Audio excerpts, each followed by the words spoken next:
Yo, what up mga tol? It's your boy Changala Tattoo. Let's go! For today's video, in the second time, tatatuan ulit natin ang ating tattoo client na nagmula pa sa bansang Netherlands. At ito nga ang piyesa na gagawin namin mga tol, si Mama Mary or si Virgin Mary. At kung makikita nyo nga mga tol, nasa medyo upper part na tayo ng design na ginagawa natin. Ang gamit nga pala natin na pan-shading dyan mga tol is 27RM. Ayan mga tol, sinisiksikan natin yung baba ng mukha ni Mama Mary para magkaroon siya ng deep background dyan mga tol. Siguro sa parte na to na ginagawa namin mga tol, nakaka 4 hours na kami kasama yung mga ilan namin pahinga, tapos sininggupan ni Sir yung kanyang wife dun sa kanto namin mga tol. At kung makikita nyo nga mga tol, unti-unti nga lang natin sinisiksikan dito ng dark mga tol para mas makuha natin yung mismong details na gusto nating mapunta dyan sa design ni Sir mga tol. Ang gamit nga pala natin na tattoo machine na yan mga tol is XNet tattoo machine. At kung makikita nyo mga tol, nandiyan na tayo sa upper part na belo ni Mama Mary mga tol, pero meron pa tayong iniwan na background shading dun sa left part ng tattoo ni Sir mga tol. Gagawin natin yan mamaya pagkatapos na natin tong upper part na belo. At kung makikita nyo mga tol, same lang sa gamit nating needle kanina mga tol, 27RM pa rin ang gamit natin dyan. Para sa akin kasi mga tol, base sa experience ko at sa mga natututunan din natin sa mga tinitingala natin na tattoo artist dito sa Pilipinas at sa ibang bansa, gumagamit sila ng mas malalaking karayom kapag medyo malalaki yung area na pag-shadingan, syempre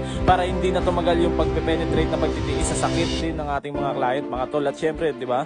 Alam niyo na pag inagod natin yung malaking karayom, mas smooth talaga yung hagod niya. At kung makikita niyo diyan mga tol, maglalagay lang tayo ng light tone sa mukha ni Mama Mary diyan mga tol para hindi natin mabigla yung pagka-dark niya at saka pagka-light niya. Unti-unti lang natin yan mga tol, hintayin natin lumabas o pumutok yung kulay niya, saka natin papatungan kapag kakulang pa. At yan ang gamit natin na pinakamaliit na sukat ng pan-shading natin mga tol sa karayom. Ang gamit natin dyan ay 15RM. At syempre kung magre-request ng break ang ating client, kahit nasa momentum tayo, pag-breakin natin sila para makapag-regen. May ganyan.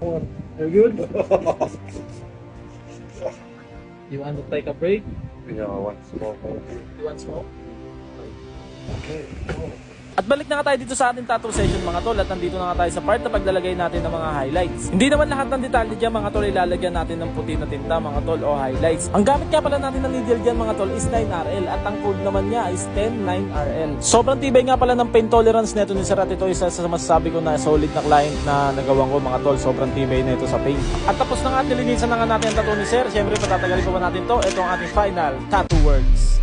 Sa mga gusto po pala magpa-tattoo dyan, open po tayo 24/7 sa advance booking. Meron lang po tayong 20% down payment sa kabuuan ng presyo ng inyong ipapatattoo. Open din po tayo sa walk-in and tattoo service. PM lang po kayo dito sa aking official tattoo page, Changala Tattoo. At kung may katanungan ka about sa tattoo mga tol, huwag kang mahihiya mag-inquire. Kung wala ka pang design, pwede rin tayo gumawa ng customized tattoo. So ano pa hinihintay mo?